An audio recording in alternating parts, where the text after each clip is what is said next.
Welcome back to the channel, guys. We are still in California for a few more hours before I got to head to the car park.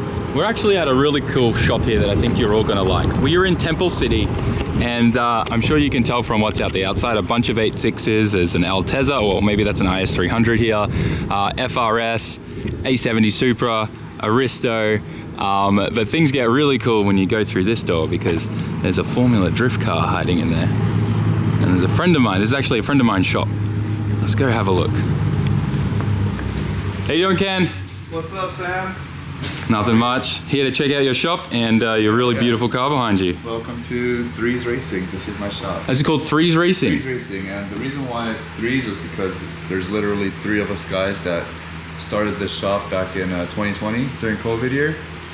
And we were trying to think of a name. Nothing sounded cool, so we're just like, there's three of us, why don't we call it Threes Racing? It's kind of like the Three Musketeers. Yeah. Love it. Yeah. This is so cool, dude, being able to check it. It looks nice and cozy.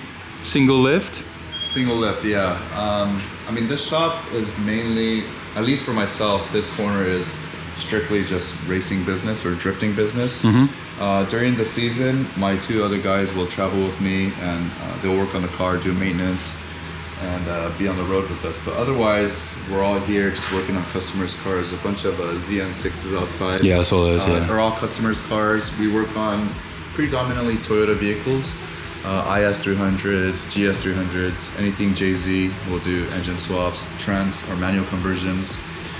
Work on these 8.6s with Kazama's angle kits.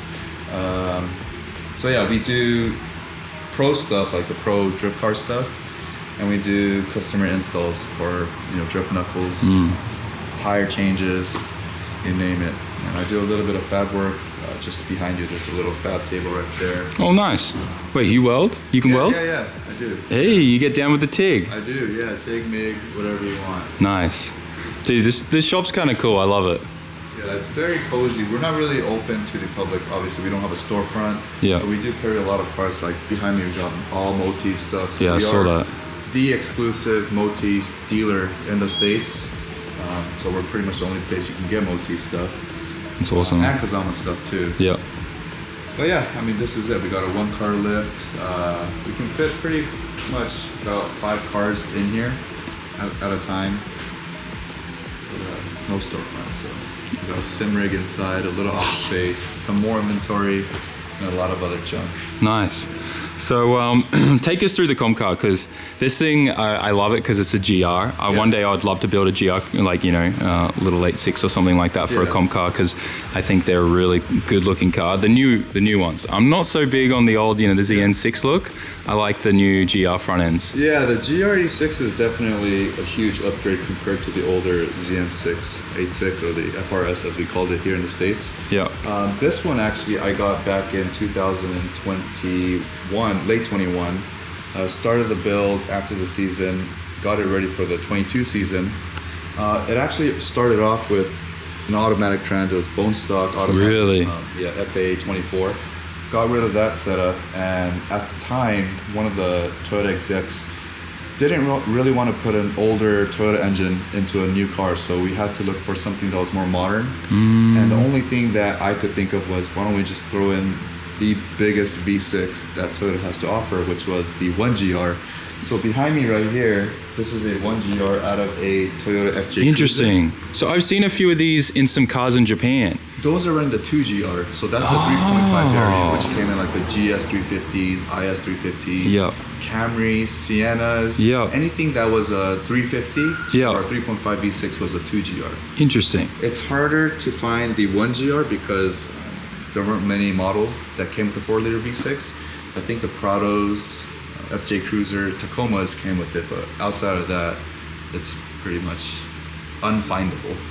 But we have a lot of these in the States, so I have to go with the biggest V6.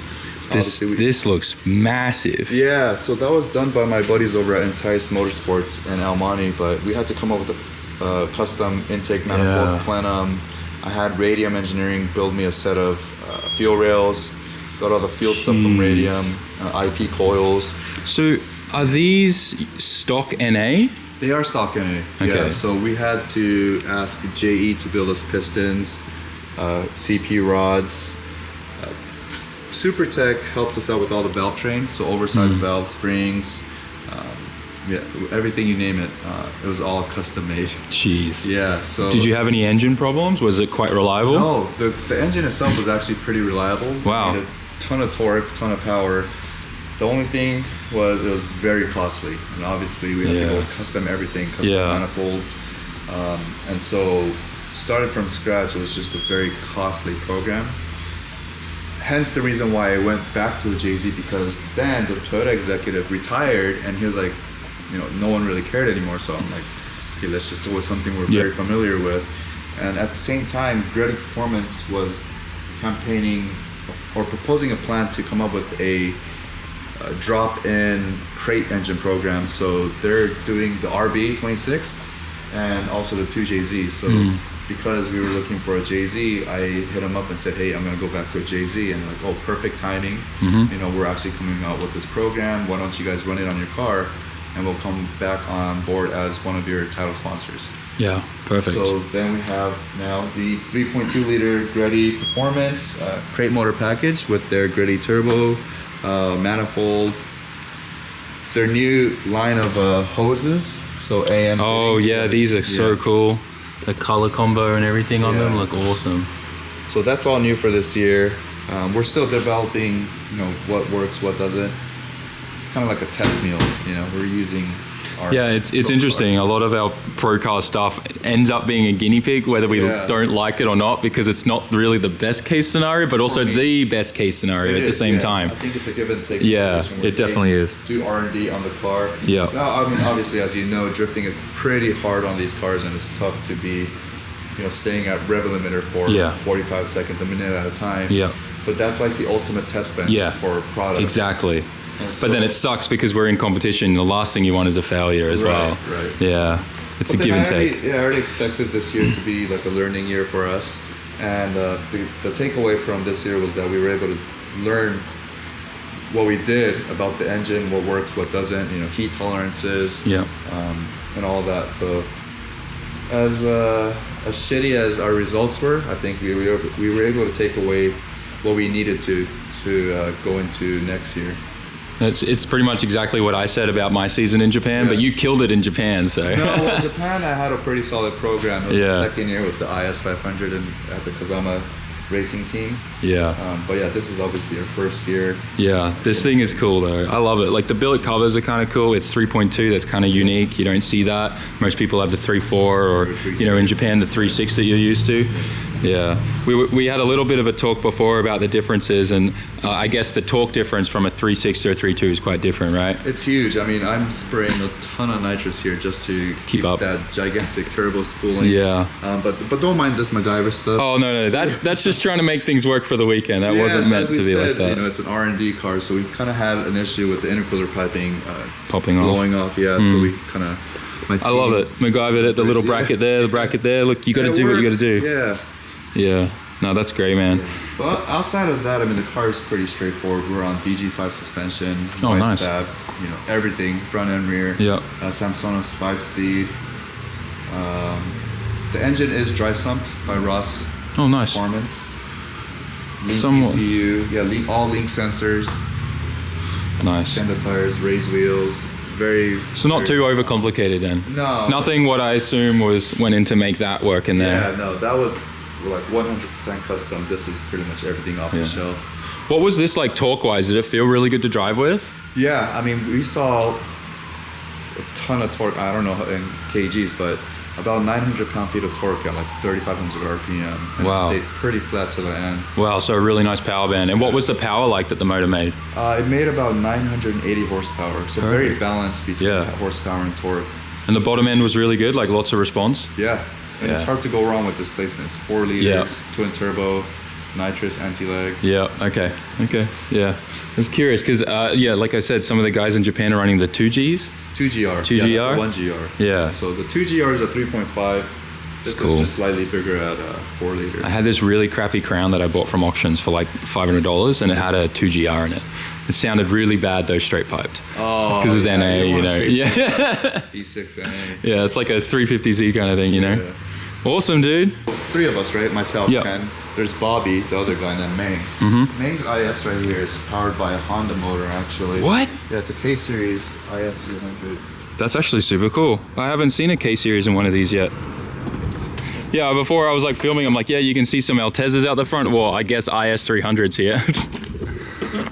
Always gets me off guard. So this one, he's redesigning the turbo manifold. But yeah, it's Wow, really, dude, it fits in there so good. Yeah, yeah. Unfortunately, it's a little empty right now, but he has a whole new like turbo manifold design that enticed it. Puts turbo right here. Oh wow. Yeah, but I mean, this These is as like mounts. simple and empty and clean as it can get. These billet mounts are baller. Yeah. Very cool. Dang, it actually looks really nice, and like the intake manifold suits it quite Yeah. well. You missing a tool? Not bad, man. Yeah, Is it a 24 or a 20? 24. Okay, cool. Yeah.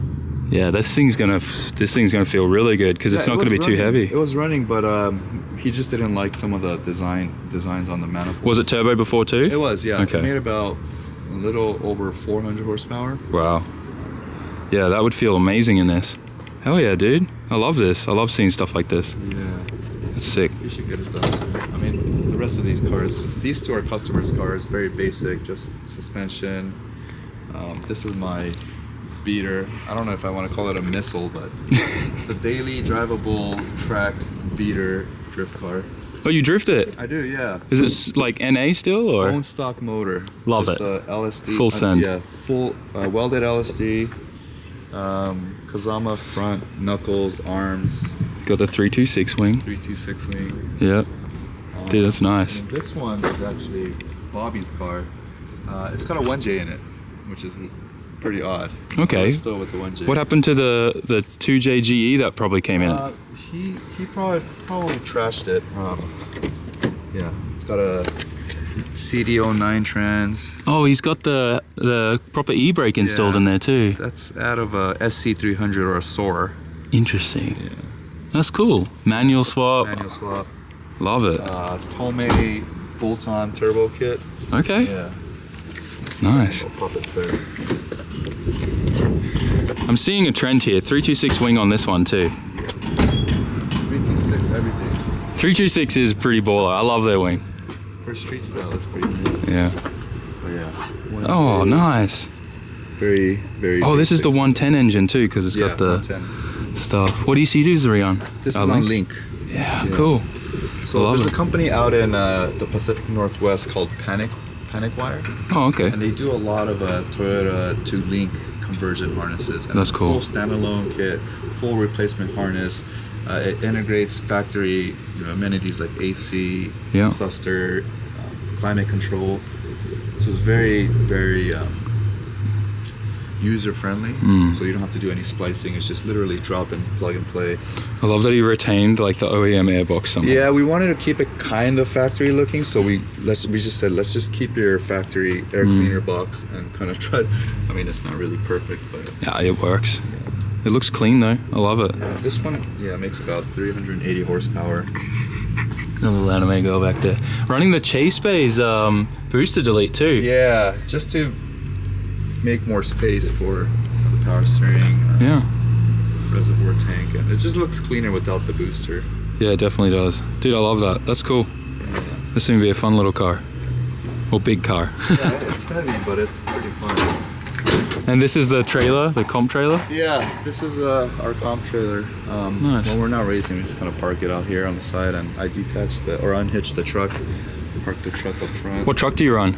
It's a Ford F350. F350 dually. That's cool. Very nice. I love those trucks, man. They're so like I don't know trucks. Yeah. So it's kind of cool to see that stuff. It's nice because when we're on the road, we don't have to get a rental. Once Yeah. we set up, we can just unhitch the trailer and then use that as our runaround car. Some big money just sitting here. These things are hard to come by these days. Yeah, I mean they're pricey here.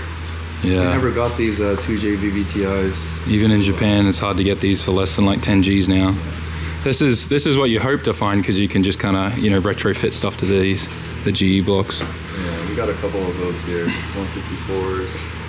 I always love like looking around at like all the parts at people's shops because it gives you a good idea of what's going on. That's also a Jay-Z block right there. Dang. It's cool.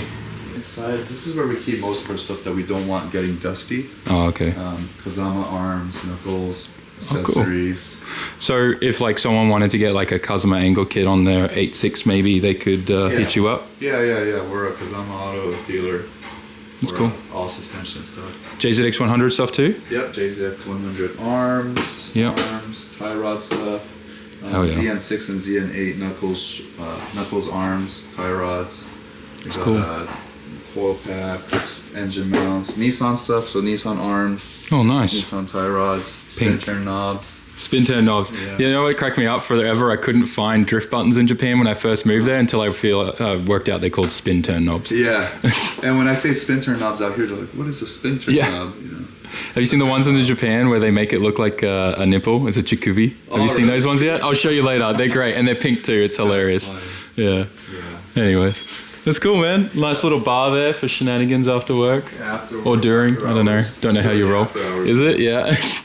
Yeah, that's it. I mean, we got, these are cool. Little plushies. Plushies. Yeah. Oh, I think the Fujiwara Cafe guys were telling me that they helped with these. Yeah, they did. They got their name on it on the underside. That's so cool. Fujiwara Tofu Cafe, Threes Racing. Dang. Limited edition stuff. Dude likes his shoes too. Yeah, so Gretty, one of the Gretty guys is actually good friends with a bunch of the fashion guys. So Lakai, Huff. So we were able to do a collab product with Lakai shoes. That's sick. So these are the Gretty Evos. Dang. Wait, these are like 13s. 13s. Yeah, we got 13, 12, all the way down to 5. But that's awesome. It's kind of cool because it's got the Gretty logo. Oh yeah. Yeah. That's sick. My logo and the insole. Might be hard to see, but it's got my name. No way. Cool. Ken Gushi. Yeah. That's pretty cool. You made it, man. I finally made it after 25 years. Yeah, you've been like in drifting for a long time. Yeah, it's just myself and Chris Forsberg now that's been in every single event. I mean, we had Dai Yoshihara, but he retired last year. Yeah, true. We went to grip racing. Yeah, Robbie was telling me that like when he started, you were just like young and just starting out. Yeah, and, like, I was still a teenager. Crazy. Yeah, Hero beat me to the youngest ever podium though. But yeah, I was. He beat a lot of people, I think, man. I don't know if we'll see anyone younger than 14 do that. Yeah, that's gonna be tough to get. Yeah. Cool, dude. Well, I love the shop. I love the old snap-on clock. I just noticed that. Super cool. Thank you for letting us stop by and kind of interrupt you on your unpacking day. But it was cool. The car's awesome. Guys, hit them up on all the socials. It'll be down in the description. You already know what you need to do. Like, comment, share, subscribe, and we'll catch you in the next one back home in Japan. Peace. A little bit of a bonus clip. Ken let me borrow his daily car, his little 8.6 Missile, and I'm heading to Walgreens to get May a bunch of American snacks. She's a huge fan of Red Hot Cheetos and Tuckies, so I'm gonna go get those and get some bonus points. But I'm kind of liking driving this. This is the first 8.6 I think I've ever driven. It's kind of nice. Feels good to be on the right side of the road again, but the wrong side of the car.